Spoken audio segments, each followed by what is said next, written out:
আজকের এই বিস্তারিত আলোচনায় আমরা এমন এক জগতে প্রবেশ করতে যাচ্ছি যা আক্ষরিক অর্থেই আমাদের এই গ্রহের সবচেয়ে অন্ধকার, দুর্গম আর রহস্যময় একটা স্থান।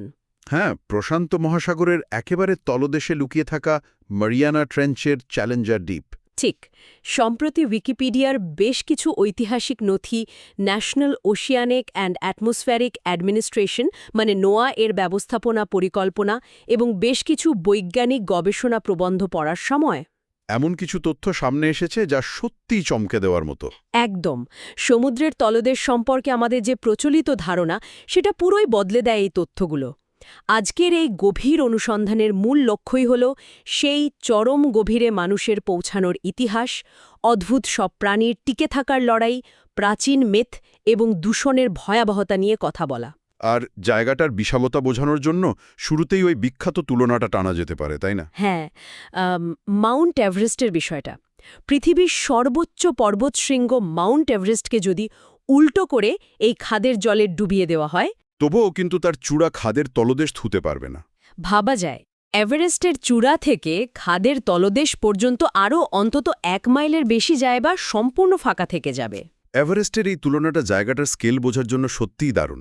সংখ্যার হিসেবে দেখলে বিষয়টা আরও একটু পরিষ্কার হয়। মানে এভারেস্টের উচ্চতা তো প্রায় ২৯,০৩৫ ফুটের মতো। ঠিক, আর অন্যদিকে চ্যালেঞ্জার দ্বীপের গভীরতা প্রায় ৩৬,০০০ ফুট, অর্থাৎ প্রায় ১১ কিলোমিটার গভীর একটা জলের জগৎ। ১১ কিলোমিটার জলের নিচে? হ্যাঁ, এই বিশালত্বের কথা চিন্তা করলেই আসলে একটা ঘোর তৈরি হয়। আর সবচেয়ে অবাক করা বিষয় হলো এর আবিষ্কারের ইতিহাসটা। যখন আধুনিক প্রযুক্তির কিছুই ছিল না। একদম, সময়টা ১৮৭৫ সাল। ব্রিটিশ রয়্যাল নেভির একটা জরিপ জাহাজ HMS চ্যালেঞ্জার প্রশান্ত মহাসাগরের ওপর দিয়ে এক বৈজ্ঞানিক অভিযানে বেরিয়েছিল। ঠিক আছে, চলুন বিষয়টা একটু ভেঙে দেখি। সেই যুগে তো জাহাজে কোনো জিপিএস বা সোনার প্রযুক্তি ছিল না। না, জলের নিচটা স্ক্যান করার মতো কিছুই ছিল না। তাদের পদ্ধতি ছিল একেবারে আদিম। তারা সীসার তৈরি ভারী ওজন বাঁধা একটা লম্বা দড়ি ব্যবহার করেছিল। একটা দড়ি জলে ফেলে অত গভীরতা মাপা? হ্যাঁ, আর সেই সনাতন পদ্ধতিতেই তারা প্রথম প্রায় ২৬,৮৫০ ফুট গভীরতার একটা খাদের সন্ধান পায়। আজকের দিনে যেখানে স্যাটেলাইট বা আন্ডার ওয়াটার ড্রোন আছে, সেখানে ঊনবিংশ শতাব্দীর নাবিকরা স্রেফ একটা দড়ি জলে ফেলে পৃথিবীর সবচেয়ে গভীর স্থান আবিষ্কার করল। ওই দড়িটা অত নিচে নামাতে আর তুলতে যে কি অমানুষিক পরিশ্রম হয়েছিল সেটা তো আন্দাজ করাই যায়। এই ৩৬,০০০ ফুটের স্কেলটাকে যদি আরেকটু পরিচিত কিছুর সাথে মেলাই, ধরুন টাইটানিক জাহাজের ধ্বংসাবশেষ।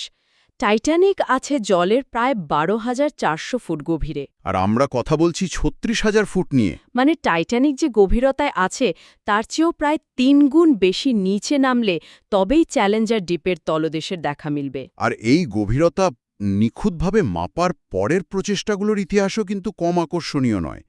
১৯৫১ সালের কথা ধরুন। ওই যে HMS চ্যালেঞ্জার 2 এর অভিযান।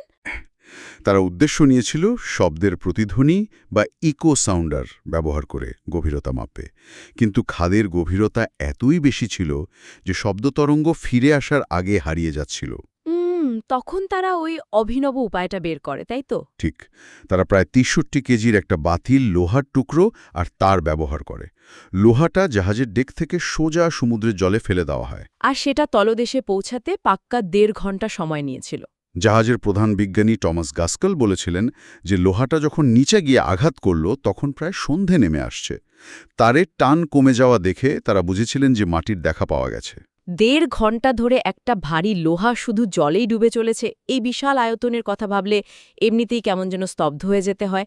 আর গভীরতা যত বাড়ে জলের চাপ তো ততটাই বাড়তে থাকে। অবশ্যই, সমুদ্রপৃষ্ঠে আমরা যে বায়ুমণ্ডলীয় চাপে আছি, চ্যালেঞ্জার দ্বীপে জলের চাপ তার চেয়ে প্রায় ১১০০ গুণ বেশি। মানে প্রতি বর্গ ইঞ্চিতে প্রায় ৮ টন চাপ। এই ৮ টন চাপ কতটা ভয়াবহ তার একটা উদাহরণ দেওয়া যায়।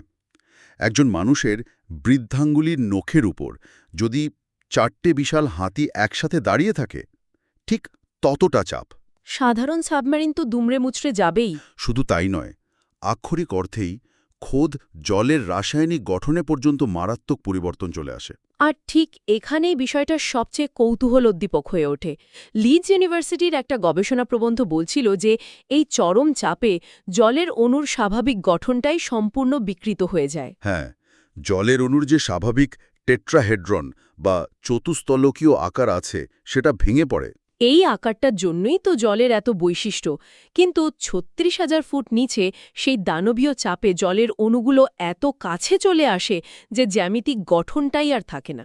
আর জলের অণুর এই কাঠামোগত পরিবর্তনের কারণে সবচেয়ে বড় সমস্যা হয় জৈবিক প্রক্রিয়ায়। পৃথিবীতে সব জীবের কোষেই তো জল থাকে। কোষের কাজ তো জলের মাধ্যমেই হয়। ঠিক, কিন্তু জলের অণু যদি তার আকারই হারিয়ে ফেলে, তবে কোষের ভেতরের প্রোটিনগুলো গঠন ধরে রাখতে পারে না, ভেঙে যায়। অর্থাৎ সাধারণ বিজ্ঞানের তত্ত্ব অনুযায়ী সেখানে কোনো জীবের বেঁচে থাকার সম্ভাবনাই নেই। জায়গাটা সম্পূর্ণ প্রাণহীন হওয়ার কথা। কিন্তু প্রকৃতি তো সবসময় আমাদের তত্ত্বকে ভুল প্রমাণ করতে ভালোবাসে।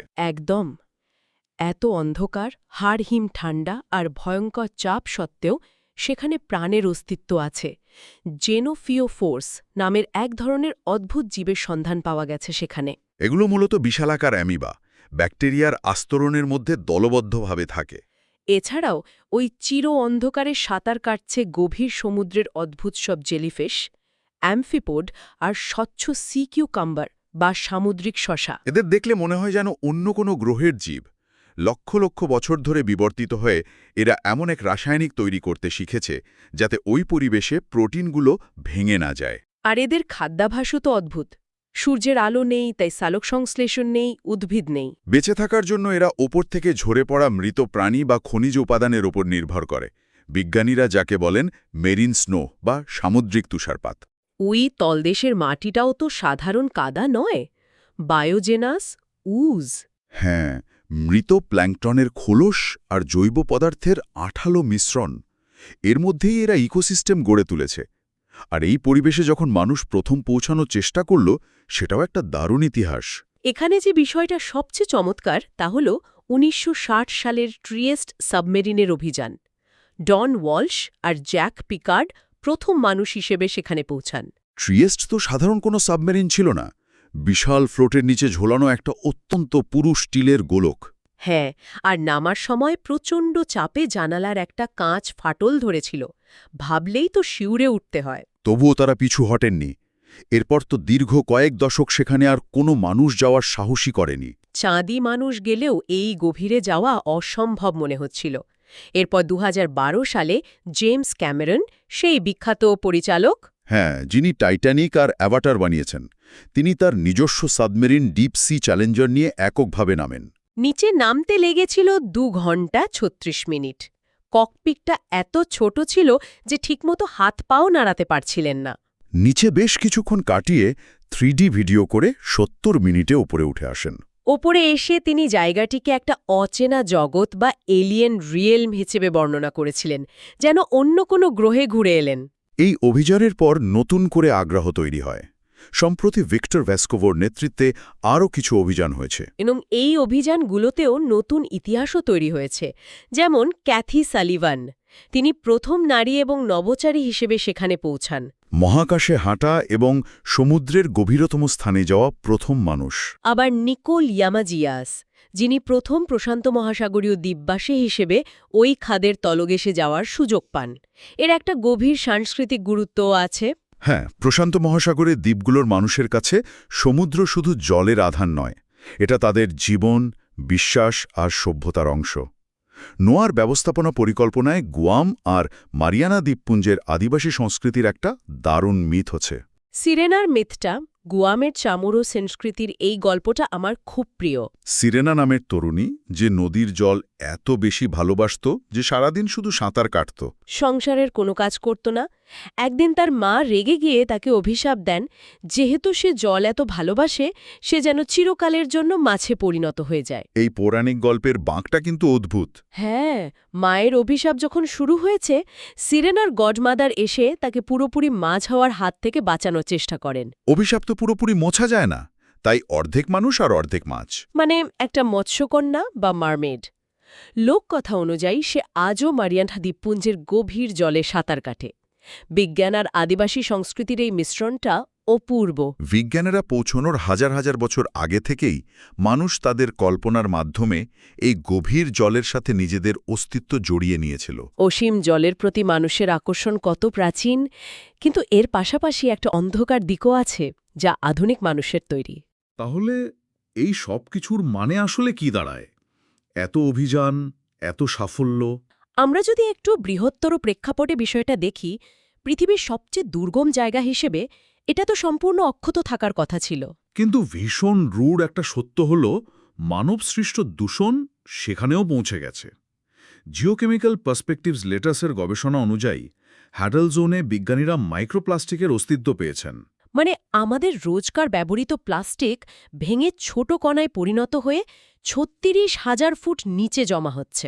শুধু তাই নয়, সেখানে পারসিস্টেন্ট অর্গানিক পলিউটেন্টস বা দীর্ঘস্থায়ী জৈব দূষকও পাওয়া গেছে, যা প্রকৃতিতে সহজে নষ্ট হয় না। দ্বিতীয় বিশ্বযুদ্ধের অবিস্ফোরিত গোলা, বাতিল বিশাল জাল, প্লাস্টিকের ব্যাগ, জেমস ক্যামেরন বা ভ্যাস্কোভো যখন এত গভীরে নামলেন, তারা তো আদিম প্রকৃতির আশা করেছিলেন। কিন্তু তাদের ক্যামেরায় এমন কিছু আবর্জনার ছবি ধরা পড়েছে যা আমাদের সভ্যতার জন্য লজ্জাজনক। বিজ্ঞানীদের এত কষ্ট করে পৌঁছাতে হয়, আর আমাদের ফেলে দেওয়া একটা প্লাস্টিকের ব্যাগ অতি সহজেই পৌঁছে যায়। এর বৈজ্ঞানিক কারণ হল খাতগুলো অনেকটা ফানেলের মতো কাজ করে। স্রোত আর মাধ্যাকর্ষণের টানে ভারী বস্তু নিচের দিকে নামতে থাকে। আর একবার ঢুকলে বের হওয়ার উপায় নেই। অত গভীরে সূর্যালোক না থাকায় আর অত্যন্ত ঠান্ডায় প্লাস্টিক পচেও না। শত শত বছর ধরে সেটা ওই অদ্ভুত প্রাণীদের ইকোসিস্টেমকে ধ্বংস করতে থাকবে। আজকের আলোচনার শেষে এসে যদি পুরো যাত্রাটা একবার ফিরে দেখা হয়, ১৮৭৫ সালে সীসা আর দড়ির আবিষ্কার থেকে শুরু করে জলের অণুর পরিবর্তন, অদ্ভুত জীববৈচিত্র্য, সিরেনার মিথ, আর সবশেষে এই প্লাস্টিক দূষণ। আর এটাই কিন্তু একটা অত্যন্ত গুরুত্বপূর্ণ প্রশ্ন তুলে ধরে। আমরা মহাকাশে যাচ্ছি, সমুদ্রের তলদেশে যাচ্ছি, কিন্তু পরিবেশ রক্ষায় কি সফল? এই প্রশ্নটাই আজকের সবচেয়ে বড় চিন্তার খোরাক। একবার ভাবলে অবাক হতে হয়, পৃথিবীর সবচেয়ে গভীর এই স্থানটি সম্পর্কে আমরা আজও আমাদের চাঁদের পৃষ্ঠের চেয়েও কম জানি। অথচ মানুষ ঠিকমতো পৌঁছানোর আগেই মানুষের তৈরি আবর্জনা সেখানে জায়গা দখল করে নিয়েছে। যদি আমরা নিজেদের গ্রহের সবচেয়ে দুর্গম আর আদিম স্থানটিকেই রক্ষা করতে না পারি, তবে কি ভবিষ্যতে মহাকাশ বা অন্য গ্রহে গিয়েও একই ইতিহাস তৈরি হবে না? এই বিশাল নীল জলের অতল গহ্বর আমাদের কি বার্তা দিচ্ছে? নিজেদের অস্তিত্বের স্বার্থে তা অনুধাবন করার এখনই সময়। আজকের মতো এই বিস্তারিত আলোচনা এখানেই শেষ করা হচ্ছে। বিজ্ঞান আর প্রকৃতির নতুন জগৎ নিয়ে আবারও কথা হবে। ভালো থাকবেন।